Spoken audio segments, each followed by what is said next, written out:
Welcome बच्चों। आज का हमारा टॉपिक है थर्ड यूज ऑफ डायमेंशंस। आज हम लोग डायमेंशंस के द्वारा किसी फिजिकल क्वांटिटी के फार्मूले का डेरिवेशन करने चल रहे हैं। अगर किसी फिजिकल क्वांटिटी की अन्य फिजिकल क्वांटिटीज़ पर डिपेंडेंस यानी कि निर्भरता हमको पता हो, तब हम डायमेंशंस की हेल्प से उस फिजिकल क्वांटिटी के फार्मूले को डिराइव कर सकते हैं। आज हम लोग इसी तरह के कई डेरिवेशंस को करने चल रहे हैं। तो चलते हैं अपने टॉपिक पर। तो आज हमारा जो यूज है वो थर्ड यूज है। पिछले दो यूजेज में हम लोगों ने पहले यूज में डायमेंशंस के द्वारा किसी फार्मूले की करेक्टनेस को चेक करने का काम किया था। अब दूसरे यूज में हम लोगों ने किसी एक सिस्टम की यूनिट को दूसरे सिस्टम की यूनिट में बदलना सीखा था।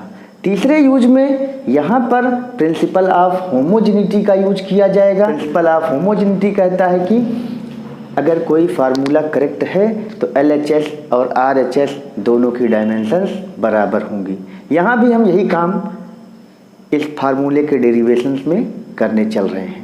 तो इसमें हम यूज क्या करेंगे? यूज करेंगे प्रिंसिपल ऑफ होमोजेनिटी। तो चलते हैं, एक क्वेश्चन उठाते हैं हम लोग। क्वेश्चन क्या है? क्वेश्चन को बेटा सभी लोग नोट करो।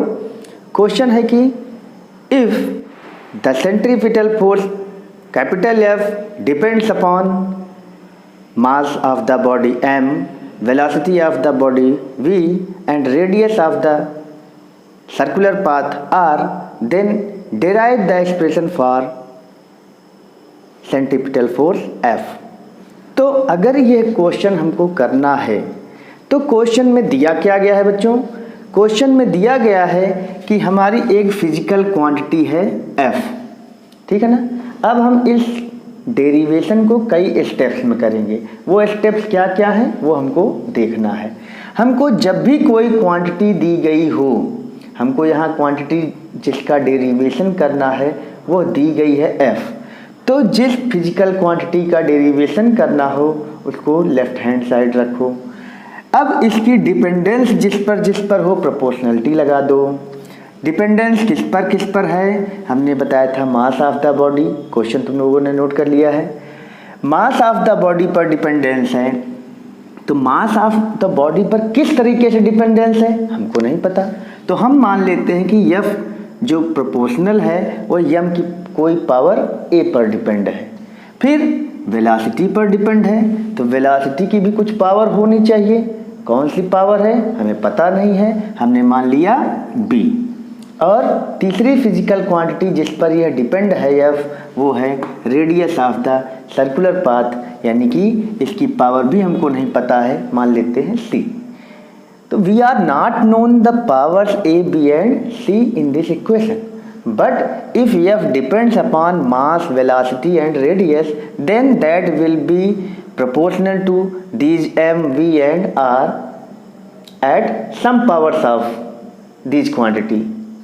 तो हमने m की निर्भरता a पावर पर, v पावर b, r की पावर c ये मान ली। अब F इक्वल टू हो जाएगा, एक कांस्टेंट जुड़ेगा m की पावर a, v की पावर b, r की पावर c। ये हम लोग मान लेंगे इक्वेशन 1। और ये हमारा बेटा पहला स्टेप है। अगर इस तरह के क्वेश्चन आएंगे तो ये हमारा फर्स्ट स्टेप है कि जो क्वांटिटी दी जाएगी वो लेफ्ट हैंड साइड में जिस क्वांटिटी पर डिपेंडेंस होगी उसको राइट हैंड साइड में और पावर a, b, c लगा देंगे, ठीक है। अब k क्या है? एक कांस्टेंट मल्टीप्लाइड हुआ है। यहाँ ये जो कांस्टेंट है यह डायमेंशनलेस कांस्टेंट है, where k is a dimensionless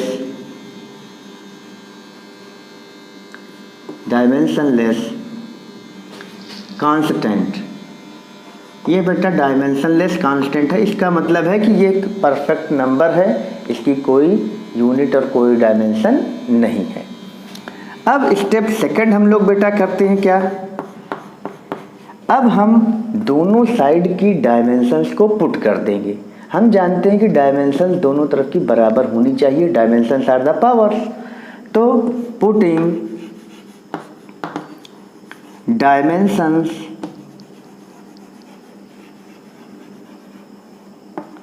both side, दोनों तरफ की हम लोग क्या करते हैं, डायमेंशन को लिखने चल रहे हैं। तो F क्या होता है, फोर्स है, तो फोर्स की डायमेंशन है mL/t-2, बॉक्स में क्लोज कर देंगे। K डायमेंशन लेस है तो K के कुछ मत लगाओ। मास है तो मास को m लिखो, पावर A। वेलोसिटी है L/t-1 पावर B। रेडियस है तो L हो जाएगा L⁻C। सारी डायमेंशन को अब हम एक साइड में कर लेते हैं, एक तरफ से, यानी कि m जहाँ जहाँ हो सबको एक साथ कर लेते हैं, L को एक साथ कर लेते हैं, T को mL/t। m की पावर m कहीं और नहीं है, m की पावर केवल a होगा। L यहाँ है, यहाँ है, L की पावर b होगी, यहाँ L की पावर c होगी। मल्टीप्लाई में सेम बेस की पावर जुड़ जाती हैं, जानते हो, तो b यहाँ होगा, c यहाँ होगा, b+c। ठीक है। अब t की पावर, t कहाँ है, कई जगह है, केवल एक जगह, t की पावर -b। अब हम ये क्लोज कर देते हैं। तो ये सेकंड स्टेप में हमने क्या किया, सारी डायमेंशंस को रख दिया। ये हो गया ये स्टेप सेकंड हमारा कंप्लीट हो गया। अब हम स्टेप थर्ड करने चल रहे हैं। स्टेप थर्ड में हम लोग क्या करेंगे, स्टेप थर्ड में हम दोनों तरफ की डायमेंशंस को कंपेयर करेंगे। ठीक है ना। अब हम दोनों साइड की डायमेंशंस को क्या करने चल रहे हैं, कंपेयर करने चल रहे हैं। तो यहाँ b+c है, तो ये b है। अब स्टेप थर्ड हमारा है, स्टेप थर्ड में हम क्या करेंगे, कंपेयरिंग।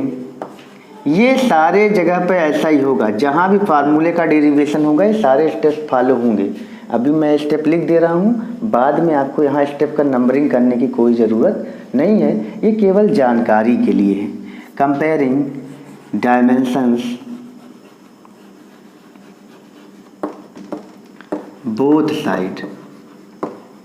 बोथ साइड की डायमेंशन हम क्या कर रहे हैं, बराबर कर रहे हैं। तो यहाँ m की पावर बेटा 1 है, L की पावर 1 है। तो जब बराबर करेंगे तो यहाँ जो तीन जगह कंपेयर होना है, एक बार m को कंपेयर करोगे, एक बार L को, एक बार t को। तो m को कंपेयर करो तो एक तरफ लिखो, ऐसे तीन साइड हम बना लेते हैं तो जल्दी हो जाएगा। ठीक है ना। तो यहाँ हो जाएगा m की पावर a है, m की पावर 1 है, यानी कि a = हो गया 1।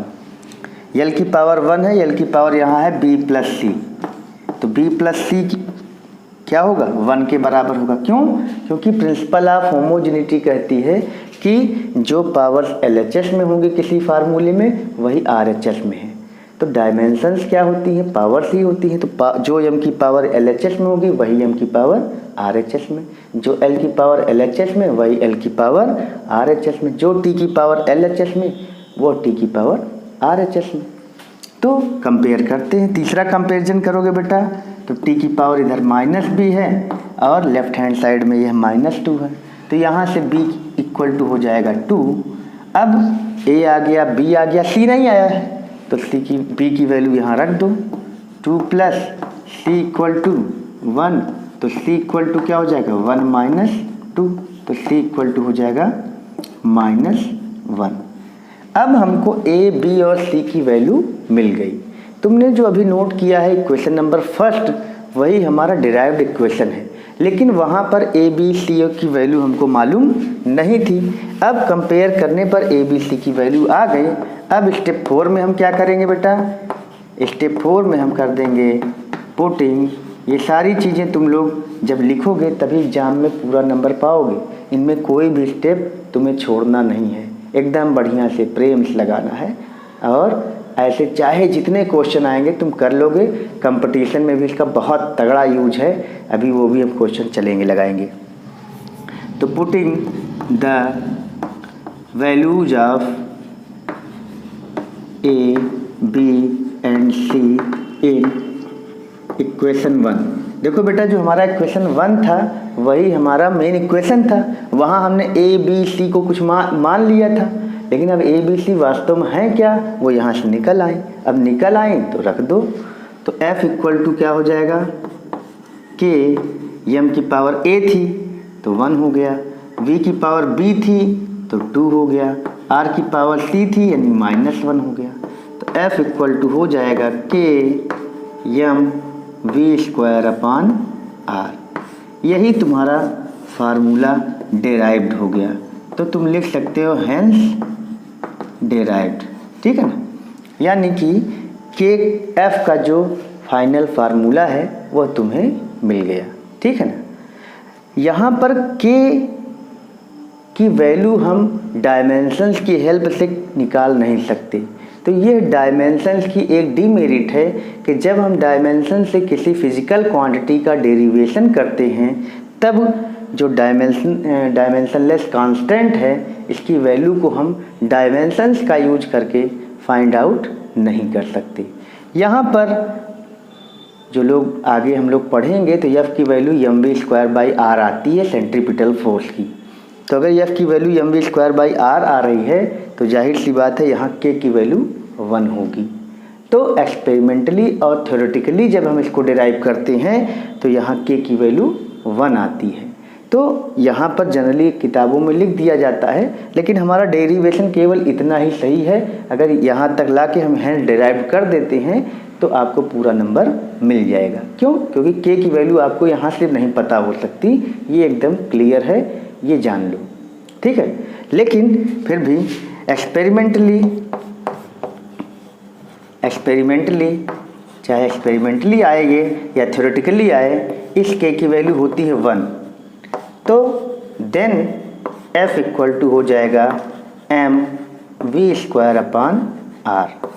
तो ये स्टेप लिखोगे नहीं तब भी तुम्हें पूरा नंबर मिलेगा, क्योंकि k की वैल्यू निकालना हमारा यहाँ काम नहीं है।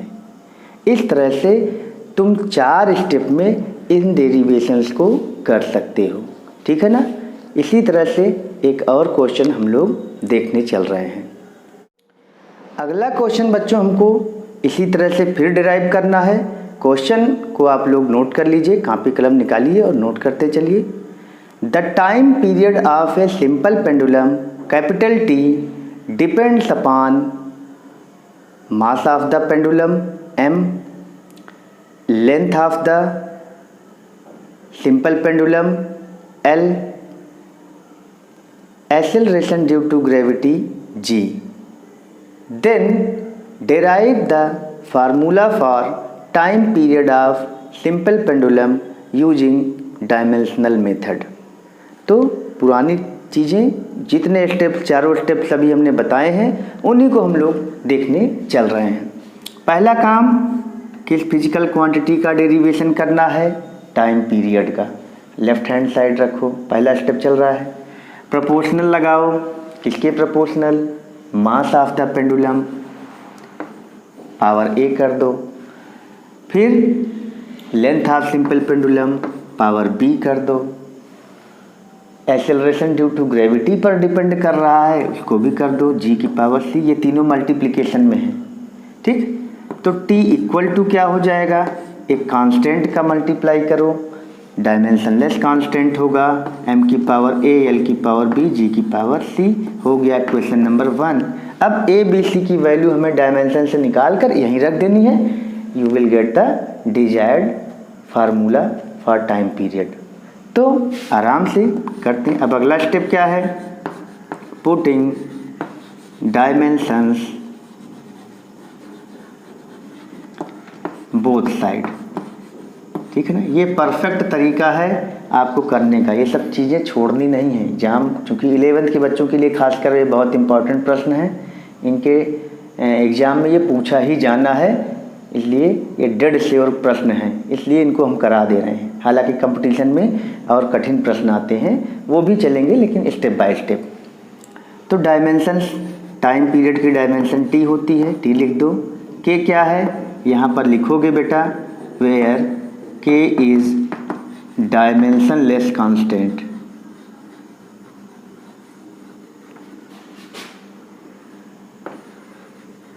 ये k के बारे में जरूर लिखिए। यहाँ ये ध्यान रखना कि अभी तुम्हें हर क्वेश्चन में इसको लिखना है। एग्जाम में केवल एक डेरिवेशन आएगा तो वहाँ तो आपको हर चीज़ करनी ही है, लेकिन ऐसे भी हर क्वेश्चन में ये हैबिचुअल आप हो जाइए कि आपको इन स्टेप को ड्रॉप नहीं करना है। तो टी क्या हो जाएगा, कैपिटल टी हो जाएगा, एम की पावर ए, यहाँ एल की पावर बी, और इसको चाहे ऐसे बॉक्स में भी कर दे रहे हैं। जी क्या है, एल टी माइनस 2 होता है, एक्सेलरेशन की डायमेंशन सी। अब टी हो गया, यहाँ एम की पावर ए है, कहीं और एम नहीं है, छोड़ दो। एल की पावर बी है, यहाँ एल की पावर हो जाएगी सी, तो बी प्लस सी हो जाएगा। मल्टीप्लाई में बेस बराबर होने पर पावर्स ऐड हो जाती हैं। अब टी केवल एक जगह है, टी की पावर -2c। अब देखो दोनों तरफ के डायमेंशंस को हमें कंपेयर कर लेना है, पावर्स को कंपेयर कर लेना है। तो कंपेयरिंग डायमेंशंस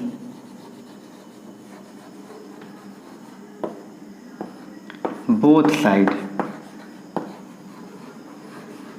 अगर बोथ साइड की डायमेंशन को कंपेयर करोगे तो यहाँ देखो m और l है ही नहीं। जब m और l नहीं है तो तुम ऐसे कर सकते हो, m की पावर 0 l की पावर 0 ऐसे कर सकते हो, ठीक है ना, और t की पावर 1। इसको t को ऐसे भी लिखा जा सकता है।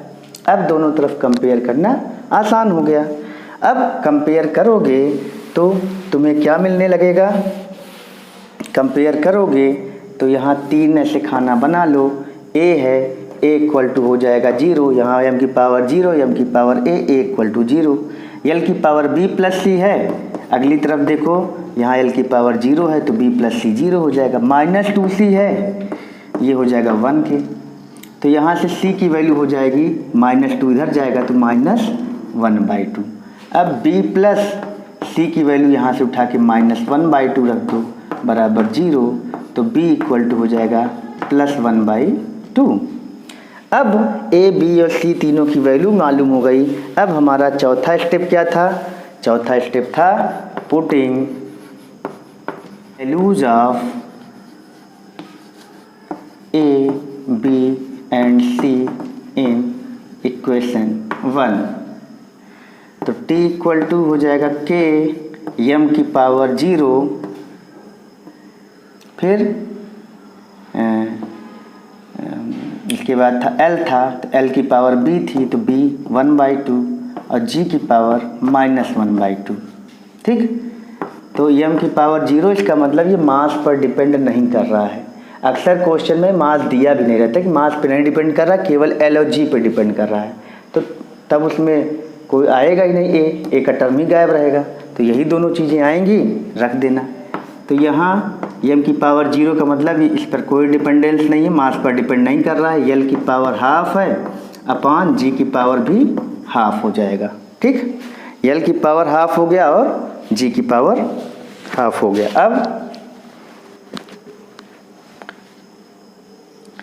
अब t इक्वल टू क्या हो जाएगा, k, इसको अंडर रूट कर दो, ये l की पावर हाफ का मतलब अंडर रूट, ये भी अंडर रूट L/G। यही तुम्हारा फार्मूला है, हेंस डेराइव्ड, यानी कि फार्मूला का डेरिवेशन अब हमारा हो गया, ठीक। एक्सपेरिमेंटली और थ्योरेटिकली इस k की वैल्यू आती है 2π। तो अभी तुम्हें याद हो तो लिख दो, नहीं याद हो तो कोई दिक्कत नहीं है, तुम लिख दो कि एक्सपेरिमेंटली या थ्योरेटिकली भी लिख सकते हो, k equal to 2π, then t equal to हो जाएगा 2π √L/G। इस तरह से ये तुम्हारा सेकंड इम्पॉर्टेंट डेरिवेशन हो गया। तीसरा क्वेश्चन बेटा आप लोग कॉपी कलम निकाल कर लिखते रहो। The viscous force capital F acting on A spherical body falling in a liquid depends upon coefficient of viscosity eta, radius of the body r and velocity of the body v. Derive the expression for viscous force capital F using dimensional method. तो question को तुम लोगों ने देखा, हमसे viscous force के बारे में दिया गया है। कोई लिक्विड या फ्लूइड किसी बॉडी पर जो फ्रिक्शन लगाता है वह विस्कस फोर्स होता है। तो F प्रोपोर्शनल होगा, ईटा कोफिशिएंट ऑफ विस्कोसिटी ईटा पर डिपेंड कर रहा है। पावर कोई भी पावर लगा दो, ए बी सी कुछ भी लगा सकते हो, ए लगा देते हैं। आर पर डिपेंड कर रहा है, पावर बी। वेलोसिटी पावर सी। स्टेप फर्स्ट कंप्लीट होने में एक लाइन और होगी, इक्वल टू लगाओ, एक कांस्टेंट जुड़ेगा के ईटा की पावर ए, आर की पावर बी, वी की पावर सी, वेयर के is a dimensionless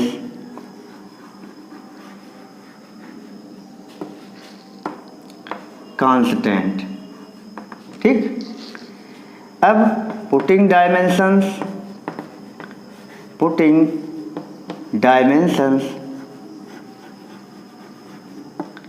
both side.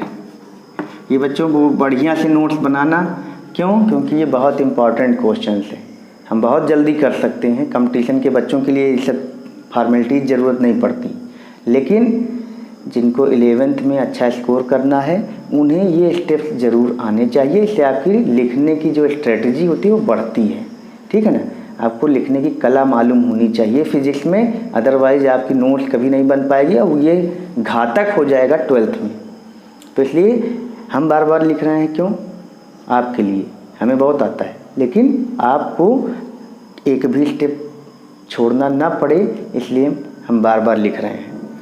तो डायमेंशंस को रखो m l t -2। हमने बताया था कि शुरुआत की 15 डायमेंशन जो हमने लेक्चर नंबर 2 में लिखाई हैं, लेक्चर नंबर 2 आप जाके देखिए, सारी डायमेंशंस आपको याद होनी चाहिए, तभी ये आगे मामला बनेगा। के की कोई डायमेंशन नहीं है, ईटा कोफिशिएंट ऑफ विस्कोसिटी सभी को याद है, ml -1 t -1 यह डायमेंशंस होती है। पावर ए लगा दो, आर यानी लेंथ है, पावर बी लगा दो, वेलोसिटी है lt -1, पावर सी लगा दो।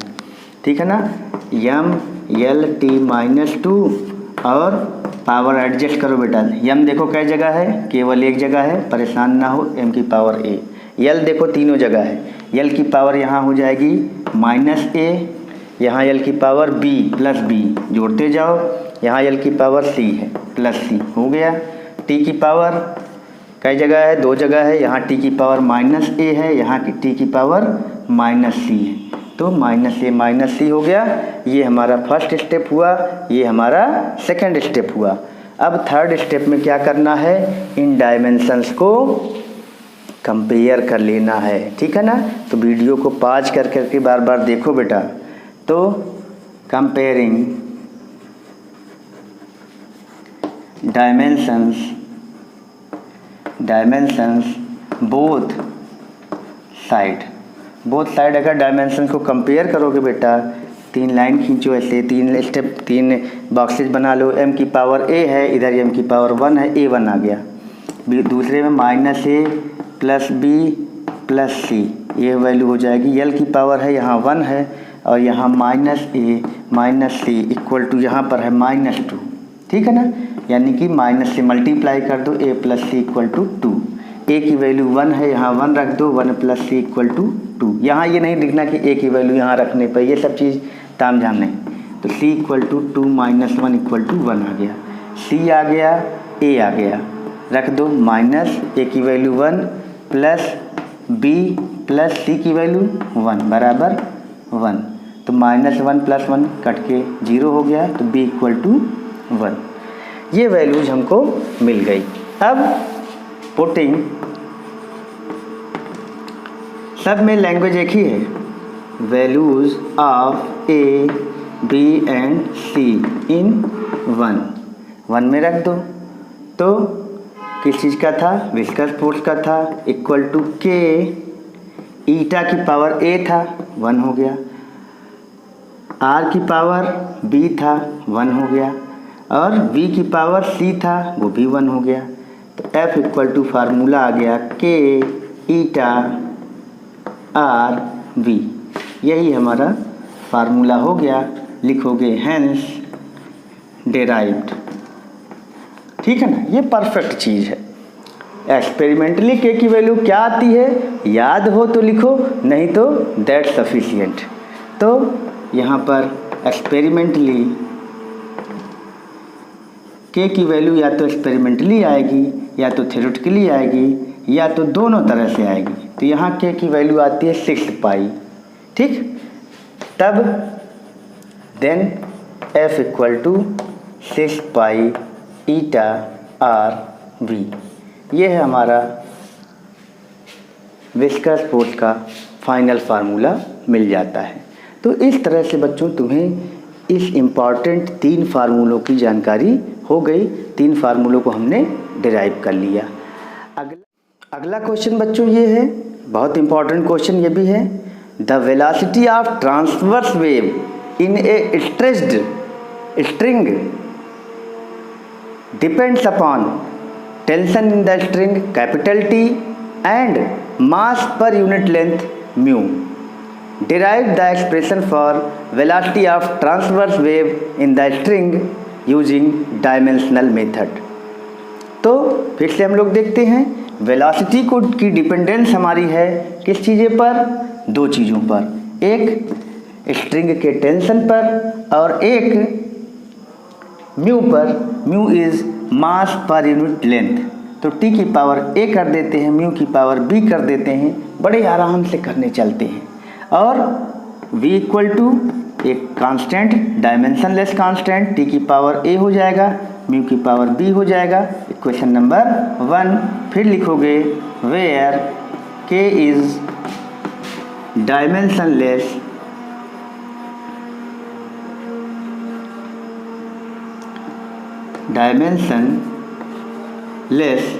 कांस्टेंट।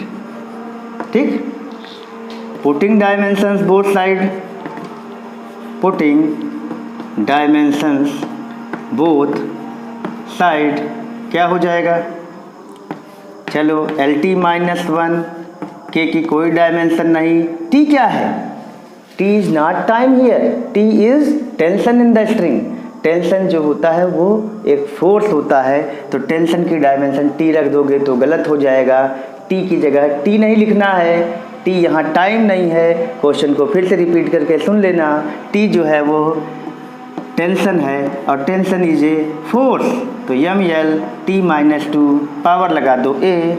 यहाँ देखना mu, what is mu here, mu को शुरुआत में क्वेश्चन में बोला गया था मास पर यूनिट लेंथ, यानी कि स्ट्रिंग का जो टोटल मास है स्ट्रिंग की लेंथ से इसको डिवाइड करोगे तो म्यू आएगा। तो मास पर यूनिट लेंथ की जगह अक्सर लड़के क्या करते हैं, मास की डायमेंशन यहाँ रख देते हैं, तो गलत हो जाता है। ठीक है ना, कभी कभी इस म्यू का सिंबल m दे दिया जाता है, तो जब m दिया रहेगा तब तो और घातक हो जाएगा। तो m को लोग देखते हैं कि m यानी मास, m लिख देते हैं कैपिटल M डायमेंशंस में, लेकिन वो m का मतलब भी मास पर यूनिट लेंथ ही होता है। तो मास पर यूनिट लेंथ लोगे तो यहाँ डायमेंशन होगी m/L अब पावर b, यानी कि m/L का मतलब mL-1 हो जाएगी। तो चलो LT-1, यहाँ m की पावर 0 मानेंगे हम लोग। ठीक, जब कुछ नहीं है तो 0, m की पावर यहाँ a हो जाएगा और यहाँ b मिलेगा तो a+b हो जाएगा। L की पावर यहाँ -1 हो जाएगा ऊपर, और -1 का जब b से मल्टीप्लाई करोगे तो -b, तो यहाँ L की पावर a होगी, यहाँ L की पावर -b और t की पावर -2a। ये हमारा हो गया है LHS और RHS। अब क्या करोगे, कंपेयरिंग डायमेंशंस बोथ साइड। चलो कंपेयर करो, आराम से ऐसे प्रश्नों को किया जाता है। जब कंपेयर करोगे तो क्या हो जाएगा, ये हम लोग अब देखने चल रहे हैं। तो जब कंपेयर करोगे तो m की पावर a+b, यहाँ m की पावर 0 हो गया, a माइनस बी, यहाँ l की पावर 1 है, 1 हो गया, माइनस 2a क्या हो जाएगा -1, माइनस माइनस कट गया, 2a = 1, तो a = 1/2, तो यहाँ 1/2 रख दो, -b = 1, तो -b बराबर 1 - 1/2, यानी कि -b = 1/2, यानी कि b = -½ अच्छा यहाँ भी रख देते तब भी आ जाता, यहाँ भी रख दो, a की वैल्यू 1/2 रख दो तो यहाँ से तुरंत ही आ जाता, वहाँ लंबा हो गया, यहाँ सीधे आ जाता -1/2। तो b ये दोनों अलग अलग b नहीं है, ये दोनों b एक ही है, तो किसी भी तरीके से निकाल लो, बहुत परेशान होने की ज़रूरत नहीं है। अब आ चुका है हर चीज़, a b c निकालने की पूरी स्ट्रेटजी है ये, putting values of a b and c in equation 1 में रख दो तो हो जाएगा v = k, t की पावर a था तो a की वैल्यू 1/2 है, और म्यू की पावर -½ है, कोई बात नहीं, तो v = k t की पावर ½ अपॉन म्यू की पावर ½ ठीक है। अब इस चीज़ को हम थोड़ा इधर ले आ देते हैं, आराम से करना, तो v = k, ये √t है, ये √μ है, तो पूरे का होल √ ले सकते हो, √t/μ। इस तरह से ये फार्मूला हमारा किस चीज़ का हो गया, velocity of transverse wave in stretched string, ठीक है ना। तो एक्सपेरिमेंटली k की वैल्यू 1 आती है, एक्सपेरिमेंटली यहीं तक हैंस डिराइव कर देना, हैंस डिराइव्ड, बहुत परेशान नहीं होना है, यहीं तक कर देना, क्योंकि अभी तुम लोग ये सब फार्मूले बाद में पढ़ोगे तब k की वैल्यू वहाँ पता लग जाएगी, लेकिन लिख दे रहे हैं अभी से ताकि फाइनल हो जाए कि v = √t/μ। तो एक क्वेश्चन हमारा इस तरह से और लग गया। एक क्वेश्चन अब हम लोग 5वां क्वेश्चन देखने चल रहे हैं। इस क्वेश्चन को बेटा तुम लोग नोट करो तुरंत। The orbital velocity of A satellite v depends upon acceleration due to gravity g and radius of the orbit r. Derive the formula for orbital velocity or orbital speed v using dimensional method। बेटा हमको v दिया गया है, v का formula निकालना है orbital speed, यानी कि जिस स्पीड से कोई सैटेलाइट किसी भी प्लैनेट के चारों तरफ चक्कर लगाता है। तो वेलोसिटी की डिपेंडेंस यहाँ दो चीज़ों पर है, दोनों चीज़ों को लिखो, g पर है और r पर है। तो g की पावर a कर दो, r की पावर b कर दो, v = हो जाएगा k g की पावर a r की पावर b हो जाएगा क्वेश्चन 1, है ना, where k is a dimensionless, बार बार हम लिख रहे हैं तो तुम्हें भी बार बार लिखना है, कांस्टेंट, डायमेंशनलेस कांस्टेंट है। फिर putting dimensions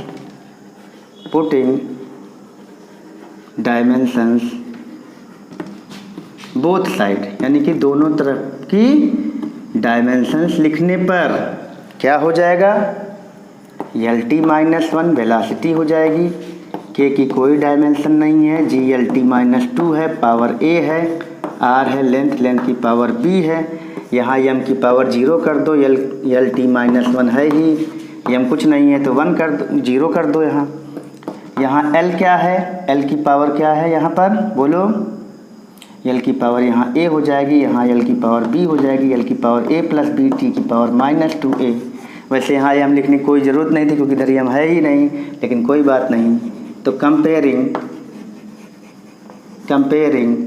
dimensions both side, ठीक, दोनों तरफ की डायमेंशंस को कंपेयर करने पर क्या हो जाएगा, डायमेंशंस को कंपेयर करो तो l की पावर a + b है, इधर l की पावर क्या थी, 1 थी, a + b 1 हो गया, और इधर -2a है, t की पावर यहाँ -1 है, तो a की वैल्यू हो जाएगी 1/2, माइनस काट दो, 1/2 यहाँ रखो, प्लस बी इक्वल टू 1, तो B equal to 1 minus half हो जाएगा, यानी कि 1/2। ए भी 1/2 आ गया, बी भी 1/2 आ गया। इक्वेशन नंबर 1 में तुरंत रख दो। तो putting value of A and be in equation 1, तो v इक्वल टू के था, g की पावर a था हाफ, और r की पावर भी हाफ आ गया। तो v इक्वल टू आ गया k, अंडर रूट के अंदर g भी रहेगा, अंडर रूट के अंदर r भी रहेगा, तो एक साथ कर लो अंडर रूट GR। ठीक है ना। एक्सपेरिमेंटली k इक्वल टू होता है 1, तो देन हो जाएगा v equal to under root GR। तो इस तरह से हम लोगों ने एक क्वेश्चन को और डिराइव कर लिया। तो इस तरह से हम लोगों ने 5 क्वेश्चंस को निकाला। इस तरह से बहुत सारे डेरिवेशंस को तुम लोग कर सकते हो। याद क्या होना है कि हमें जो फिजिकल क्वांटिटी लेफ्ट में रहती है और जो फिजिकल क्वांटिटीज़ पर वो फिजिकल क्वांटिटी डिपेंड करती है, उन दोनों की डायमेंशंस हमको याद होनी चाहिए या निकालने का तरीका मालूम होना चाहिए। अगर ये चीज़ें नहीं मालूम रहेंगी या गलत मालूम रहेंगी, तब ये क्वेश्चन को आप शुरुआत ही में गलत कर दोगे, और तब हम इस तरह के डेरिवेशंस को सही तरीके से कर नहीं पाएंगे। तो आज के लिए इतना ही बच्चों।